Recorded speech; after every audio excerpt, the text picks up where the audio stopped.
Hello বন্ধুরা, good morning. তোমরা সবাই কেমন আছো? আমরা তো ভালোই আছি। তো আজকে হলো বুধবার, বাবুকে স্কুলে অ্যাডমিশন করিয়ে দিয়েছি। আজকে তৃতীয় দিন ওই স্কুল যাবে। তো চলো, এখন সকালটা শুরু হয়েছে রান্নাবান্না নিয়ে, কারণ সকাল সকাল রান্না করে নিতে হচ্ছে। প্রায় 8:30টার দিকে ঘুম থেকে উঠে ঝটপট করে রান্না বসিয়েছি। তো বাবুকেও টিফিন দিতে হবে, ওকে স্নানও করাতে হবে, খাওয়াতেও হবে। আর সব কিছু মিলিয়ে খুবই ব্যস্ত। আর বর গেছে স্কুলে, কারণ আমাদের স্কুল শুরু হয়ে গেছে, গরমের ছুটি শেষ। তো চলো আমি কি রান্না করছি চলো তোমাদের দেখাই। এইদিকে করছি ঢ্যাঁড়সের ভাজা, হালকা লেগে গেছে গ্যাসে।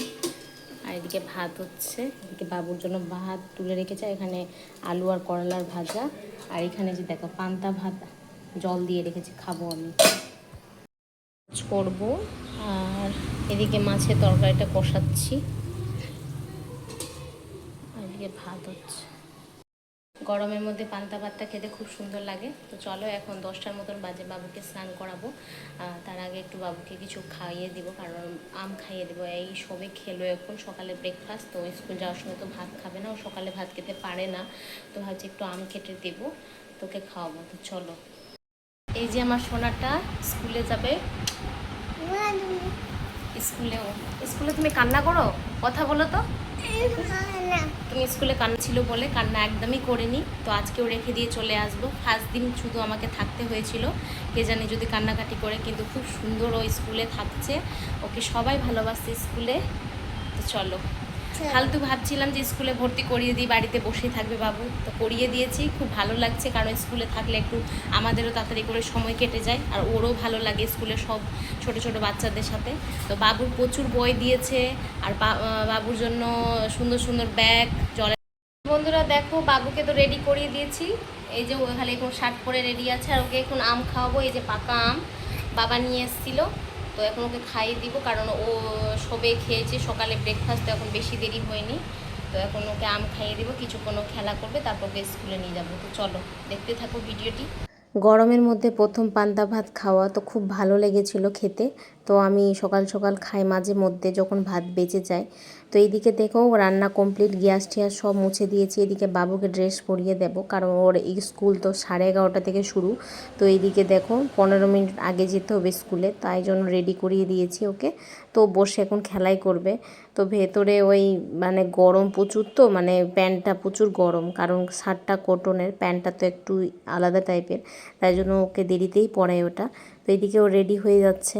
দেখতে দেখতে আমার সোনাটা বড় হয়ে যাচ্ছে। সেই তো এলো একদিন, আর এত তাড়াতাড়ি বড় হয়ে যাচ্ছে। আর ভাবতেই পারিনি বাবুর স্কুল চালু হয়ে যাবে এই বছরের মধ্যে। আমার তো একদমই ইচ্ছা ছিল না, কিন্তু ওর পাপা বলছে যে না, বাড়িতে থাকলে একদমই পড়ায় মন বসবে না, স্কুলে দিলে খুব সুন্দর হবে। তো আমার বাবুটা দেখতে দেখতে বড় হয়ে গেল। বাবুটা নিশ্চয়ই বড় হয়ে ভিডিওটা দেখবে ওই স্কুল যাওয়াটা। তো আমি ভাবতেই পারছি না, খুব কান্নাও এসেছিল সেদিন যে আমার বাবুটা এত তাড়াতাড়ি বড় হয়ে যাচ্ছে। স্কুলের ব্যাগ ওর ঘাড়ে চেপে গেল, এত বোঝা, এত ছোট বয়স থেকে শুরু হয়ে গেল স্কুল জীবন। তো বাবু, একটাই কথা বলবো শোনা, তুমি বড় হয়ে যেন একটা মানুষের মতন মানুষ হও। আমি ওটাই তোমাকে তৈরি করতে চাই, যেন তুমি বড় হয়ে একটা জীবনে সাকসেস হতে পারো। আমি এটাই চাইবো জীবনে শোনা। আর তুমি দেখতে দেখতে এত তাড়াতাড়ি বড় হয়ে গেলে। সেদিন তো এলে 23শে সেপ্টেম্বরে তুমি এলে শোনা, আজকে দেখতে দেখতে তোমার 3 বছর হয়ে গেল। আজকে স্কুলে তোমার প্রথম দিন। খুব ভালো থাকো, সুস্থ থাকো, আর একটা মানুষের মতন মানুষ হও শোনা, আমি চাই। তুমি আসার পর থেকে আমার জীবনই পাল্টে গেছে। আমি বুঝতেই পারি না, তোমার নিয়েই সব কিছু, তোমার নিয়ে আমার সব। তুমি আছো তো বলে আমার জীবনটা এত সুন্দর হয়েছে বাবু। তোমাকে পেয়ে তো আমি অনেক অনেক খুশি। আমি বলবো না যে তোমাকে পেতে অনেক কষ্ট হয়েছে। প্রত্যেক মা বাবার নিজের সন্তানকে পেতে অনেক কষ্ট হয়, কিন্তু আমি তোমাকে পেয়ে অনেক হ্যাপি শোনা। তুমি ভালো থাকো, সুস্থ থাকো, আর আমি যেন একটা ভালো মা হয়ে উঠতে পারি, তোমাকে একটা ভালো শিক্ষা দিতে পারি, এটাই আমি চাই ভগবানের কাছে, আর কিচ্ছু না। তুমি যা ভালো করে পড়াশোনা করো। এই যে আমার সোনাটা রেডি হয়ে গেছে স্কুল যাওয়ার জন্য। আর স্কুল ইউনিফর্ম এটা, আরেকটা আজকে দেবে, নতুন ড্রেস দেবে আজকে, দুটো ড্রেস স্কুলের জন্য। তো চলো বাবু, তোমার কেমন লাগছে স্কুল যেতে? ভালো লাগছে? কান্না করছো না তো? আর পড়াশোনা করছো স্কুলে? বাহ, সুন্দর। চলো স্কুলে যাই। চলো, জলের বোতল কই তোমার? জল। এদিকে দেখো মুশকিল হয়ে গেছে। ভাবছিলাম যে বাবু কান্না করবে না, তো একটু মন খারাপ হয়েছিল। ও দ্বিতীয় দিন বলছে মা আমার কাছে বসো।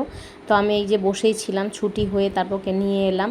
তো এদিকে দেখো দিদি যাচ্ছিল, দিদি আমার জন্য একটা অ্যানিভার্সারি গিফট নিয়েছিল, মানে আমার জন্য একটা ব্যাগ অর্ডার করেছিল। ও একটা ব্যাগ নিয়েছিল, সেটা আমার পছন্দ হয়েছিল, তো বলেছিল তোকে একটা গিফট দেবো, কারণ ও বরকে দিয়েছে তো আমাকেও একটা দেবে। তো এই যে বাইরে এসে আমরা সবাই খুলছি, আর বাইরে প্রচণ্ড রৌদ্র। তো এই যে খুলছি যখন তখন প্রায় 3টের মতন বাজে। তো দিদি এসেছিলো, কারণ দিদির মেয়েকে টিউশন থেকে নিয়ে এসেছিলো। তো এদিকে বরকে বললাম তুমি ওপেনিং করো তো ব্যাগটা।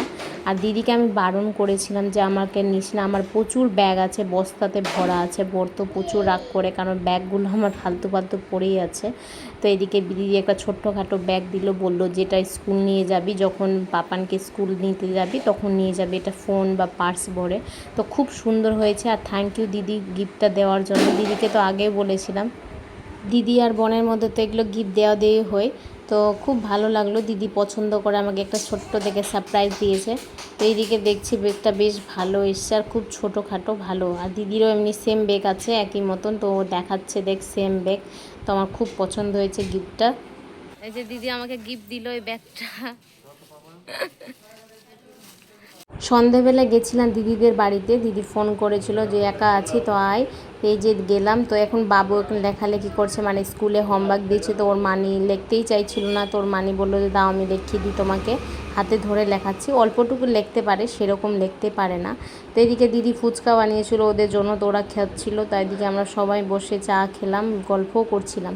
তারপরে প্ল্যান হলো যে আমরা এক্সপো যাবো। তো এদিকে দেখো রেডি হয়ে আমরা বেরিয়ে পড়লাম এক্সপোর উদ্দেশ্যে।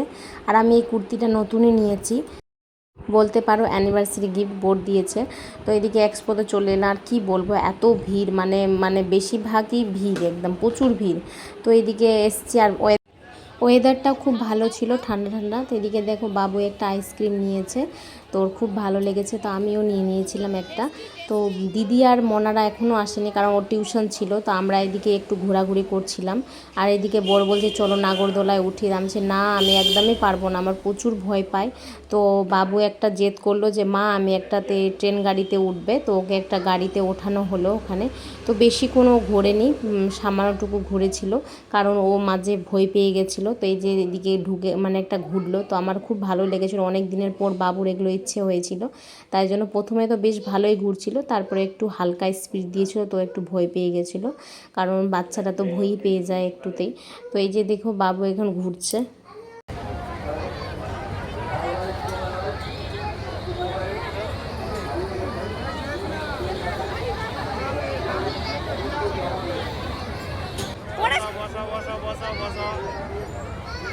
দেখো ভেবেই নিয়েছি যে আমরা মেলা থেকে আজকে খাবার খেয়ে যাবো। তো এদিকে সবাই মিলে রোল খাচ্ছি। তো এদিকে দিদিরা চলেও এসছে, তো দিদি বললো চল রোল খাই। তো এইদিকে সবাই মিলে রোল খেতে বসেছিলাম।